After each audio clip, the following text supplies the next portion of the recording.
संपत्ति के लिए महाभारत, तेजस ने किया माता पिता को बेघर। उड़ने की आशा के देशमुख परिवार पर अब तक का सबसे बड़ा और विनाशकारी संकट आ गिरा है और स्टूडियोज एनआर पर आज हम इस पूरी तबाही की एक एक परत खोलने वाले 25 लाख रुपए का भारी भरकम कर्ज और दरवाजे पर खड़ा एक खूंखार फाइनेंसर जिसने तो पूरे घर की नींदें उड़ा दी हैं। देशमुख निवास की दीवारें जो कभी एक परिवार को जोड़े रखने का काम करती थी, आज वही दीवारें तेजस के लालच और अहंकार के कारण दरकने लगी हैं। 33 लाख रुपए कोई छोटी रकम नहीं होती, खासकर एक मध्यम वर्गीय परिवार के लिए जहां पिता परेश एक रिटायर्ड लोग और घर का गुजारा बड़ी मुश्किलों से चलता है। फाइनेंसर ने तेजस को केवल 2 दिन का समय दिया है। 2 दिन के अंदर अगर 30 लाख रुपए नहीं चुकाए गए तो देशमुख परिवार की बरसों की इज्जत मिट्टी में मिल जाएगी। जो हमेशा से अपनी मां रेणुका के नर का लाडला और घर जाता था, आज उसी ने पूरे परिवार को सड़क पर लाकर खड़ा कर दिया है।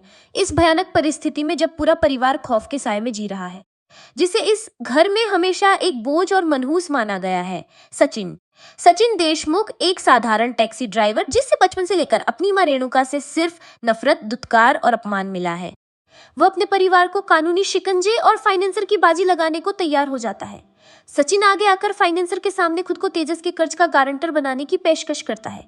ये एक ऐसा सा पल है जो सचिन के कठोर बाहरी आवरण के पीछे छिपे उसके सोने जैसे दिल को दर्शाता है। अपनी पत्नी सायली के साथ तमाम परेशानियां झेलने के बावजूद सचिन अपने माता पिता और यहाँ तक कि अपने उस बड़े भाई को बचाने के लिए खुद को दांव पर लगा रहा है, जिसने कभी उसका सम्मान नहीं किया। लेकिन तेजस का अहंकार और स्वार्थ आसमान छू रहा है।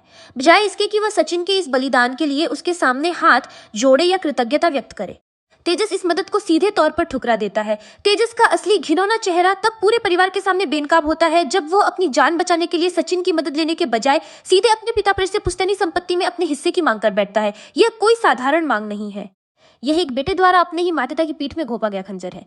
तेजस साफ कर देता है कि उसे परिवार के एक साथ रहने या माता पिता के छत छिन जाने की कोई परवाह नहीं है।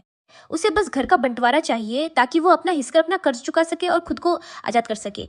यह नीच और स्वार्थी मांग सुनते ही घर का माहौल एक कुरुक्षेत्र में तब्दील हो जाता है। सचिन, जो अपने पिता परेश और परिवार की इज्जत को अपनी जान से ज्यादा मानता है, अपने बड़े भाई की इस बेशर्मी को बर्दाश्त नहीं कर पाता। अपने माता पिता को बेघर करने की तेजस की इस साजिश को सुनकर सचिन का खून खौल उठता है और वह तेजस पर टूट पड़ता है। दोनों भाइयों के बीच एक भयंकर हाथापाई शुरू हो जाती है। सचिन गुस्से में तेजस का कॉलर पकड़ लेता है और उसे उसकी औकात याद दिलाने लगता है। देशमुख निवास का वह आंगन जहां कभी शांति हुआ करती थी, आज संपत्ति के लालच और भाइयों की आपस दुश्मनी का अखाड़ा बन चुका है। परिवार के बाकी सदस्यों को बीच बचाव करने के लिए शारीरिक रूप से कूदना पड़ता है।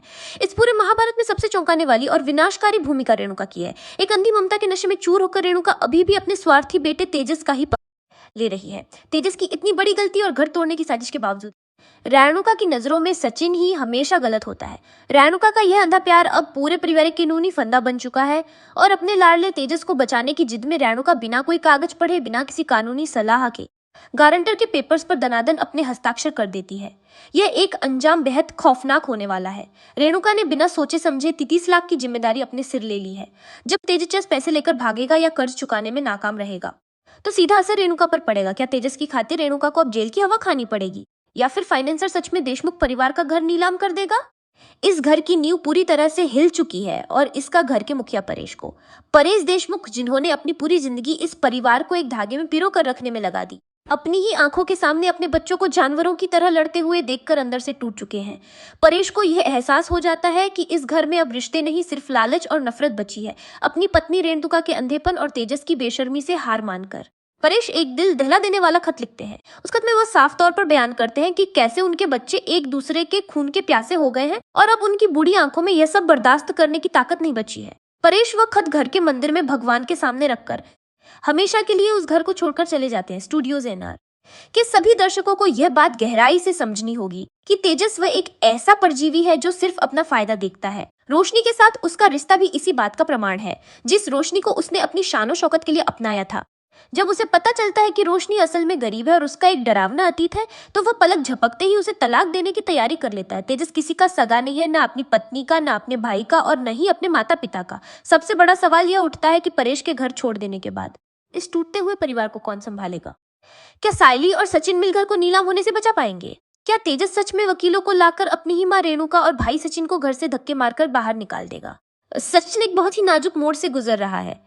सचिन पहले ही अपने दोस्त अनीस का कर्ज चुकाने के लिए अपनी रोजी रोटी का इकलौता साधन अपनी टैक्सी बेच चुका है। बिना रोजगार और पैसों के सिन इस 30 लाख के तूफान का सामना कैसे करेगा? सायली जो लगातार रेणुका के ताने सहती है, क्या वह इस मुश्किल घड़ी में उस सास का साथ देगी जिसने हमेशा उसे एक नौकरानी से ज्यादा कुछ नहीं समझा? आने वाले एपिसोड्स में देशमुख परिवार की यह बर्बादी एक नया रूप लेने वाली है, जिसका यह लालच पूरे परिवार को सड़क पर लाने के लिए काफी है। और रेणुका के उन हस्ताक्षरों ने उनके घर की नीलामी का वारंट साइन कर दिया है। हर एक नए मोड़, हर एक साजिश और उड़ने की आशा के हर एक सटीक अपडेट के लिए गहराई से जुड़े रहे स्टूडियोज एनआर के साथ, क्योंकि कहानी अब सिर्फ एक सीरियल की नहीं बल्कि एक परिवार के वजूद के मिटने की बन चुकी है।